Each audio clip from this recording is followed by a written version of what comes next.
And in today's good news, we have a Trump supporting Austrian Red Bull boss fired top U.S. executive team for, quote, leaking internal documents showing some employees are furious at the company's failure to address Black Lives Matter. Fucking based. Let's read on. North American Chief Executive Stefan Kozak and North American President and Chief Marketing Officer Amy Taylor were let go, the company said Tuesday.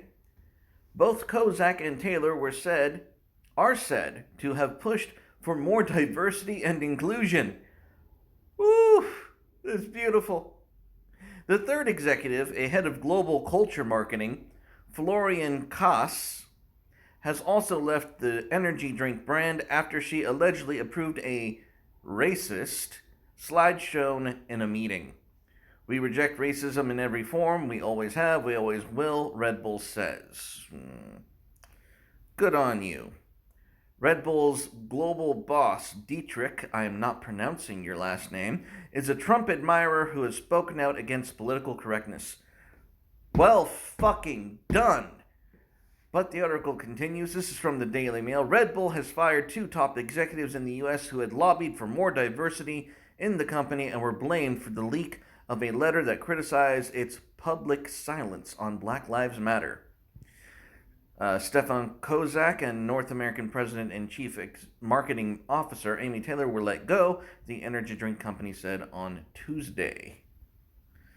While Red Bull employees in the U.S. have been pressing the company to be more vocal about racism, Dietrich is a Donald Trump admirer who has spoken out against political correctness.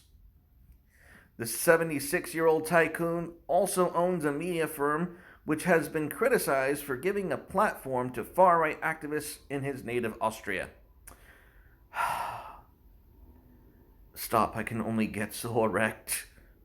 Sources told Business Insider that Red Bull's top executives are thought to have fired Kozak and Taylor in retaliation for the leak, although no official reason was given for their departure. A letter signed by more than 300 employees had criticized the company for saying nothing amid the global anti-racism protests and abandoning the communities we claim to support and foster in their time of greatest need.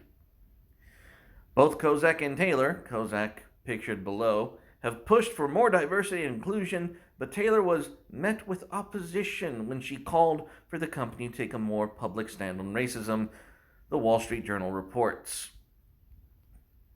There's Kozak, there's Taylor, and there is our base gentleman Dietrich watching one of his soccer teams on July 1st.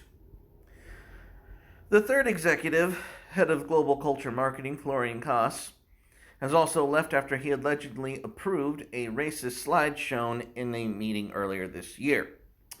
The leaked slide shown at a meeting in Detroit. Is said to have shown racist stereotypes from countries around the world. Labels on the map allegedly said, they do our laundry on Mexico, they make our stuff on China.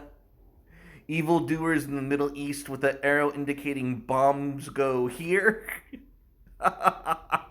And zoo animals come from here on Africa. Oh, that is too spicy for a boardroom. Don't do it. Just, guys, some things on the internet you don't take to work with you. I know we're all for free speech. I know that we're all for speaking your mind and, breaking down the discussion on race and, having a more wholesome environment. But don't bring this shit to work. It's called culture war for a reason. It's not the entrepreneurial. You don't take that shit into the entrepreneurial realm, even though the left does it. Good, for fuck's sake. Reporters say U.S. employees had urged against the use of the slide, but that Klaas and his team had gone ahead with it anyway. Klaas's online profile says he is based in Austria and has worked for the company since 2006. The slide was shown to more than 100 employee attendees and was meant as a serious attempt to show how Red Bull is a global organization, insiders say. Red Bull's headquarters are in Austria, where the energy drink was first sold in 1987 before it broke into the US market in the 1990s, and it became a dominant player by mid 2000s. The CEO, Mr. Dietrich, who has an estimated fortune of 26 billion and owns a private island in Fiji.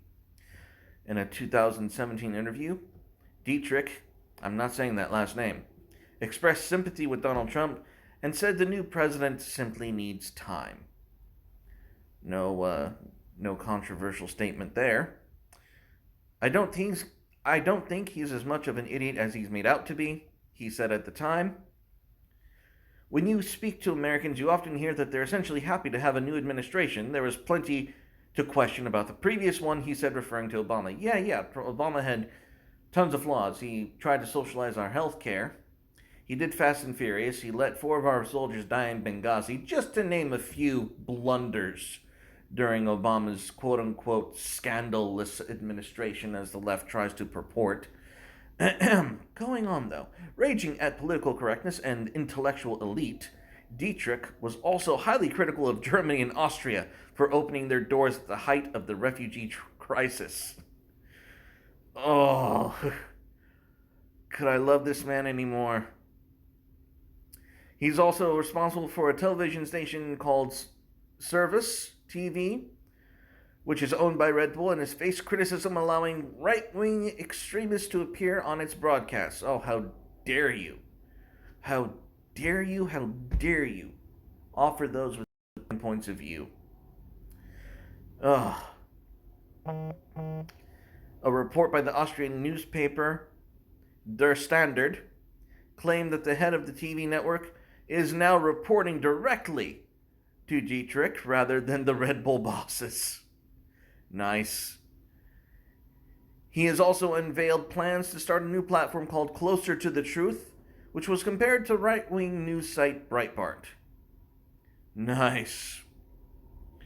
Some Red Bull employees told Business Insider that the company's leadership saw Black Lives Matter protest as an American issue that does not affect the global brand. Keep that mindset. It's healthier for you, by the way. Others claim that the offensive slide at the Detroit presentation had been reported to HR, but that no action had been taken. Oh. Taylor and Kozak are said to have worked together over the last several years on efforts to increase diversity at Red Bull. Taylor wanted the company to speak out about racism and was working on a project to increase black representation, but the company leadership said it was not interested. Beautiful. The Red Bull F1 team did put a statement out on June 22nd speaking on its determination to tackle the challenges that we as a sport but also society are facing, saying that racism has no place in our modern world. However, Kozak reportedly told employees on June 17th that the brand would not make any further public statements on the matter. Red Bull has not publicly commented on why Taylor or Kozak have left the company. They said Klaus's departure was a part of downsizing. I love it. Oh. On June 1st, a letter was signed by more than 300 workers asking the company to take meaningful action in the fight to end racial injustice in the wake of George Floyd's killing at the hand of Minneapolis police. The company replied to the employees' letter on June 26, writing, "We reject racism in every form. We always have and we always will. Anyone who knows anything about our company knows this."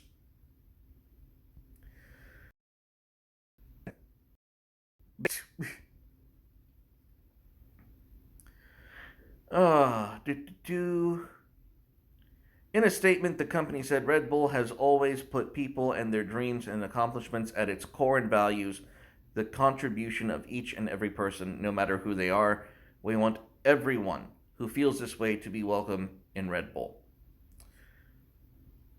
See, and the reason I'm sharing this is to let you know it's possible, guys.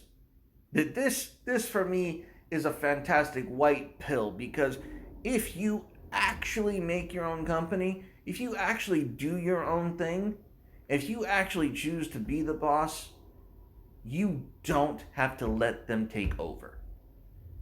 You can tell the left no, and Red Bull, God bless, is a living, thriving example of telling the left no and still being a smashing success in spite of it all. And you know what? Godspeed, Dietrich. May God continue to give you wings, motherfucker. Peace out.